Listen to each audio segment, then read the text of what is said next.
Nos primeiros passos para você resolver uma equação de Schrödinger para um problema de mecânica quântica, um dos procedimentos matemáticos mais populares é você tentar começar a resolver o problema a partir dessa separação de variáveis, né? Vamos discutir aqui como é que funciona esse método matemático de separação de variáveis para uma equação diferencial, no caso específico da equação de Schrödinger, né? Mas vamos primeiramente aqui, vamos começar escrevendo a própria equação de Schrödinger, né? Para a gente lembrar que equação é essa que a gente quer resolver, certo?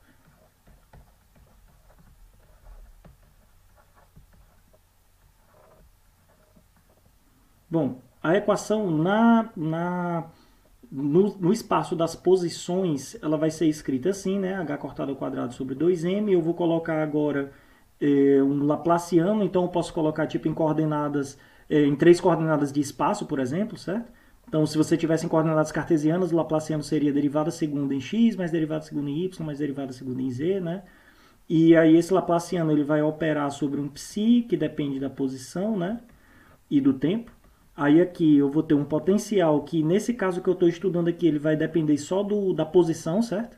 Esse é o caso em que você tem V dependendo do tempo, você tem como resolver também, mas esse procedimento que eu vou fazer aqui, ele não é tão adequado para isso, certo? Mas existem muitos problemas em que o V não depende do tempo e que já são problemas de interesse físico muito grande, né? Por exemplo, a interação entre um elétron e um próton num átomo, né?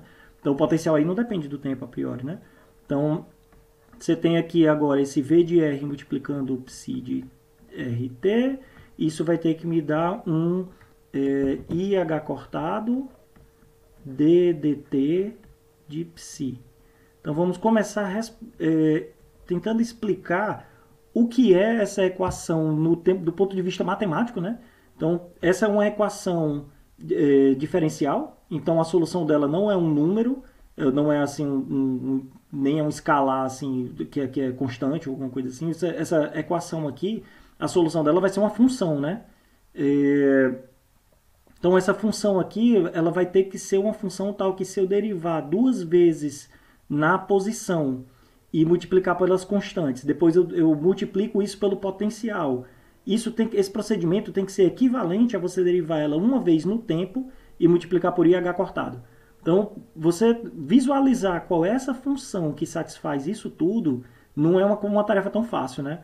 Mas, então, por isso que eu vou colocar aqui esses métodos matemáticos que a gente vai usar nesse vídeo e em outros vídeos que eu vou fazer depois, para a gente tentar encontrar que funções são essas que satisfazem essas condições aí que estão nessa equação, certo?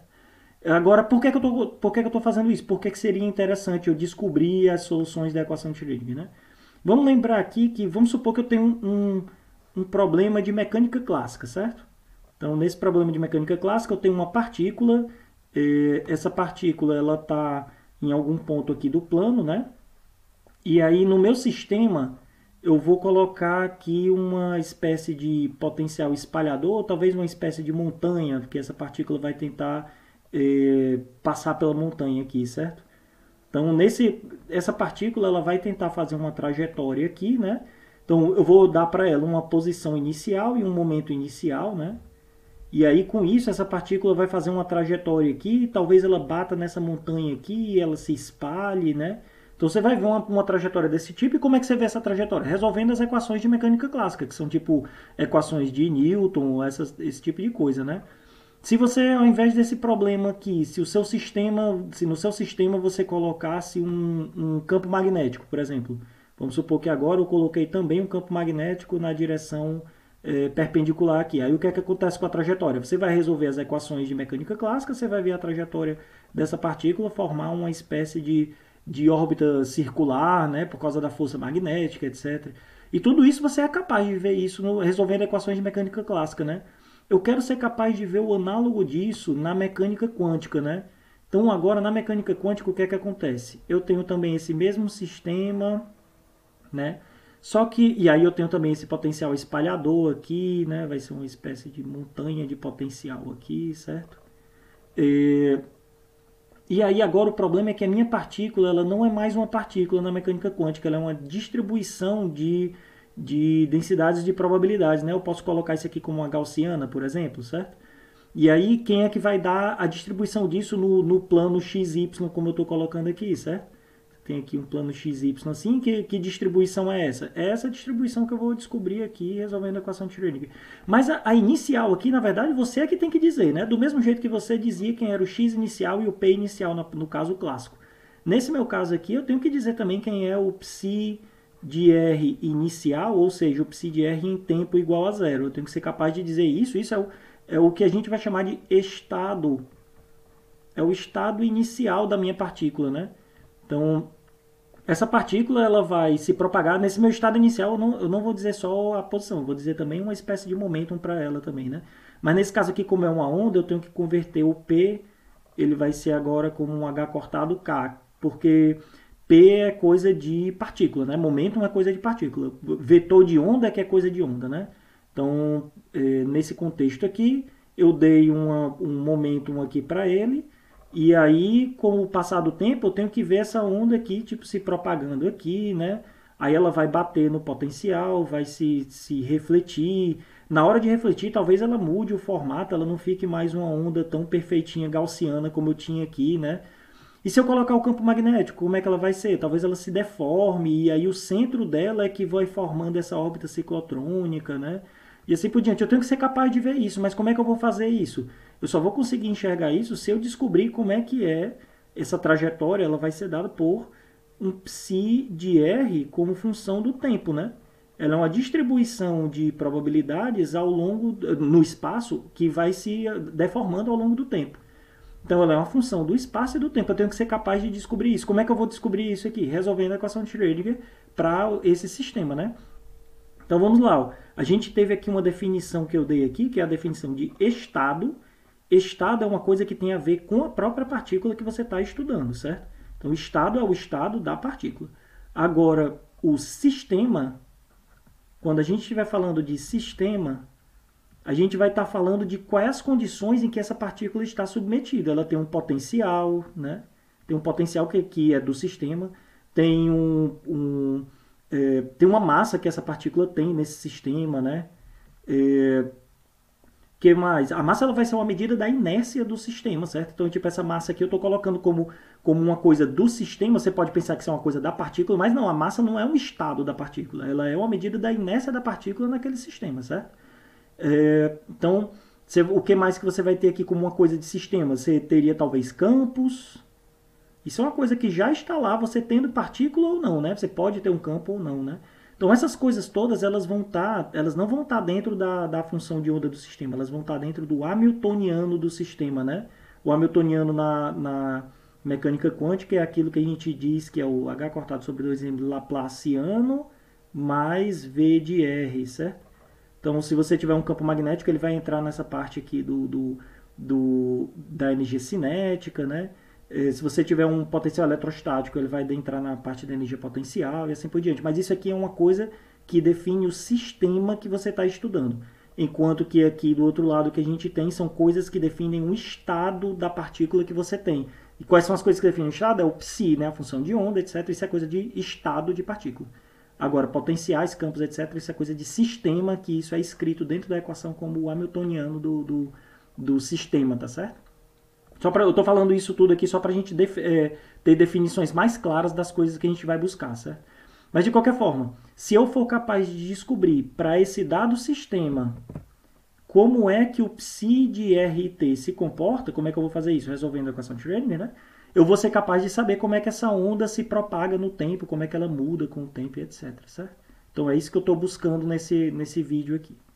Bom, então vamos lá. O que a gente vai fazer aqui vai ser o seguinte. O procedimento vai ser você colocar uma função, você vai buscar uma forma especial dessa função, que essa forma aqui ela vai ser dada por um psi minúsculo de R multiplicado por um t maiúsculo, isso aqui são funções, certo? T maiúsculo de t. Uma função só de R e uma função só de t.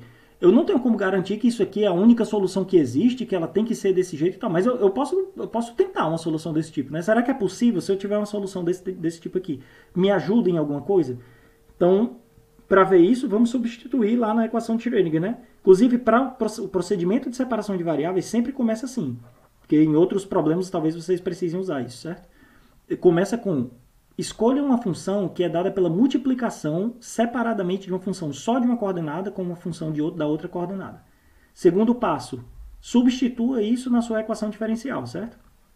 Quando você substituir, o primeiro termo na equação diferencial vai ter Laplaciano de psi maiúsculo.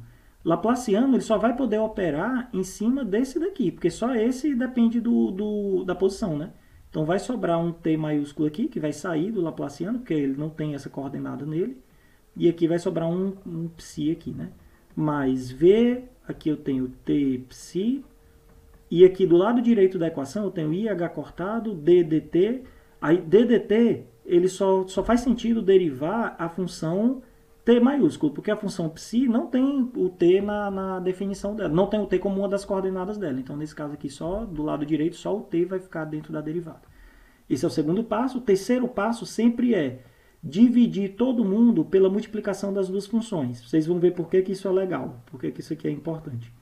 Então, você tem o t dividido por psi t, aí Laplaciano do psi mais v t psi dividido por t psi, né?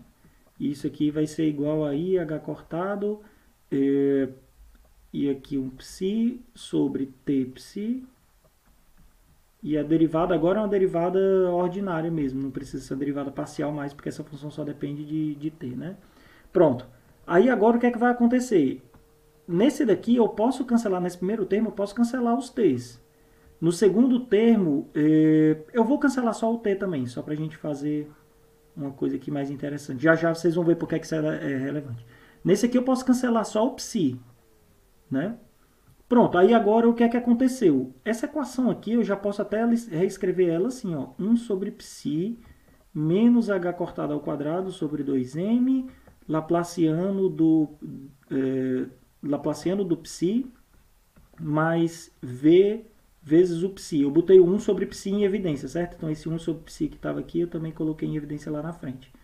Isso aqui vai ser igual a IH cortado, aí 1 sobre t d dt. E aí, por que isso aqui me ajudou? É pelo seguinte, tudo isso que está do lado esquerdo, isso aqui é tudo uma função, obrigatoriamente só função de x, né? Do lado direito, tudo que está aqui é só função do tempo, né? Só função de t, não é isso? E como é que por que eu agora fica aquela importância daquilo que eu falei, né? O v aqui tem que depender só do x, certo? Eu estou escrevendo x, na verdade o ideal era eu escrever r, né? Porque eu estava dizendo que eu queria que ficasse em 3 dimensões, né? Então isso aqui é tudo função de r, né? E no outro lado aqui é só função de t. Então qual é o ponto aqui? O ponto é que você está dizendo que a função do lado esquerdo, para qualquer que seja o r, vai ser igual à função do lado direito para qualquer que seja o tempo. Então isso só tem uma forma disso aqui funcionar. É você dizer que esse lado esquerdo é uma constante que eu vou convenientemente chamar de e, e o lado direito também é uma constante que eu vou chamar de e aqui, e as constantes são iguais, né? Vocês vão ver porque é conveniente chamar isso de e depois, mas... Então, se isso daqui não fosse constante, se isso aqui fosse uma função, mas não fosse identicamente igual a e, você poderia trocar o x, e aí o resultado da função tinha que ser outro, porque você está, por definição, dizendo que ele não é constante. Então você teria um outro valor, e aí como é que você vai igualar com o valor do outro lado aqui, se você nem trocou o t para ele e tal, né? Então não teria muito sentido você fazer isso. Se isso aqui do lado esquerdo só tem função de r, do lado direito só tem função de t, e as duas são iguais, a função só pode ser constante igual a um número, né? Pronto, eu escolhi essa constante igual a e. E aí, por que é que isso aqui me ajuda? Isso me ajuda pelo seguinte, eu vou agora separar cada pedacinho desse igual a e nessa equação aí. No primeiro, eu tenho IH cortado 1 sobre t d dt de t. Isso aqui tem que ser igual a e. Então, eu posso passar tudo para o outro lado, eu tenho d dt do t maiúsculo, tem que ser igual a... Eu vou passar o i já para cima também, aí fica menos i, certo? Menos i é sobre h cortado e o próprio t, né? Pronto. Aí agora eu encontrei uma equação que é assim, eu derivo a função uma vez e eu encontro a própria função multiplicada por isso aqui. Aí essa é fácil de você pensar que função é essa. É uma função cuja derivada é ela mesma, né? Então, que função é essa? Eu posso dizer que esse t é igual a exponencial de menos i sobre h cortado t. Pronto. Essa função aqui, se eu derivar ela uma vez, eu encontro menos i sobre h cortado vezes a própria função. É isso?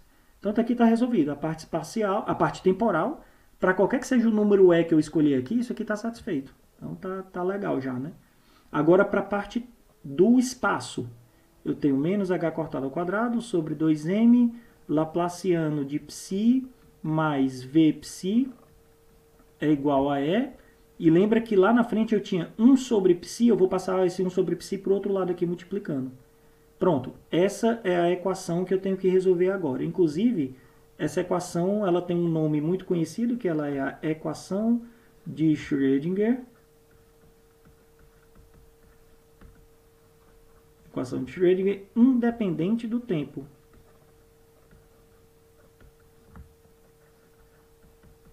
E aí, muitos e muitos trabalhos até hoje de mecânica quântica, muitos deles envolvem simplesmente a solução de uma equação de Schrödinger independente do tempo dessa forma aqui, para você encontrar quem são os psis minúsculos e s que satisfazem isso, né?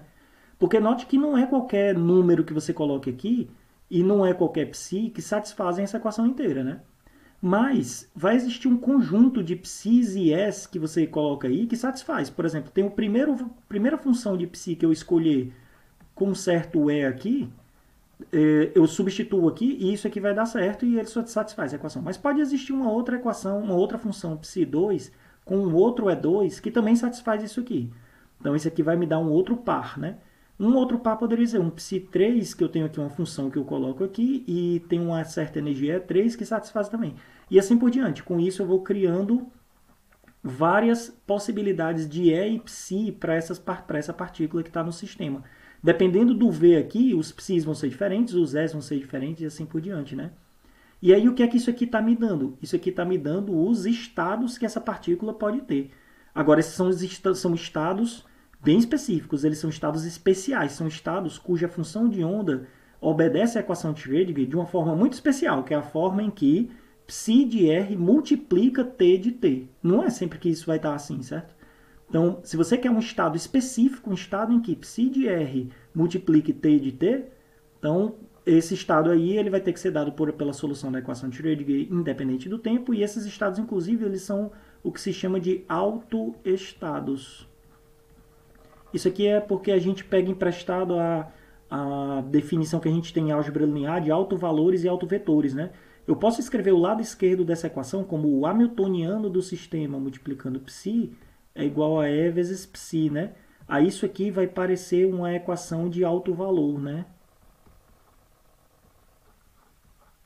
Isso aqui vai ser uma equação de alto valor. E aí, nessa equação de alto valor, eu vou ter, tipo, autovetores, né? Ou, nesse caso aqui, a gente não está bem chamando de autovetores, a gente vai ter, são autofunções. Vai ter autofunções. E essas aqui são as chamadas autoenergias, né? São autovalores do sistema. E as pessoas também chamam isso de autoenergias. Agora, por que energias, né? Justamente por isso que eu usei a letra E para isso aqui. Porque lembrem que o hamiltoniano ele é uma representação da energia do sistema, né? Ele é inclusive dado pela soma da energia cinética com a energia potencial, né? Então esse E na prática são energias que o sistema pode ter. A priori, um elétron dentro do sistema pode ter qualquer energia que você quiser, certo? Mas se você quiser que ele seja um autovetor do sistema, ele não pode ter qualquer energia. Ele tem que ter ou essa energia, ou essa, ou essa. E as funções que eles vão ter vai ter que ser ou essa, ou essa, ou essa, e assim por diante, certo? Então, esse é um caso especial de sistema, né? Então, aí agora eu acabei de resolver o meu problema. Eu disse caso especial de sistema, eu quis dizer caso especial de autofunção, certo? O sistema é sempre o mesmo, né? O que eu quero é escolher como é que a partícula vai estar. Mas eu agora acabei de descobrir como é que é a solução do meu problema. A solução do meu problema agora vai ser... cada função dessa daqui eu vou mostrar em outro vídeo, essas funções elas são ortogonais uma à outra, certo? E aí, com isso, elas criam uma base. Do jeito que você cria tipo uma base de vetores ortogonais, aqui é uma base de funções ortogonais. Vocês talvez já tenham visto funções ortogonais em séries de Fourier, por exemplo. Funções seno e cosseno são funções ortogonais umas às outras.